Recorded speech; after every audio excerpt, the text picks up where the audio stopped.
morning! Ngayon, araw ng linggo. Tingnan natin yung mga tanim natin kasi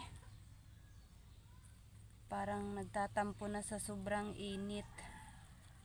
Linisan natin. Ayan, kailangan tanggalin natin yung mga dry leaves niya para lalo pa siyang lumago. Ang lago ng aking sibuyas. Libre na sad ang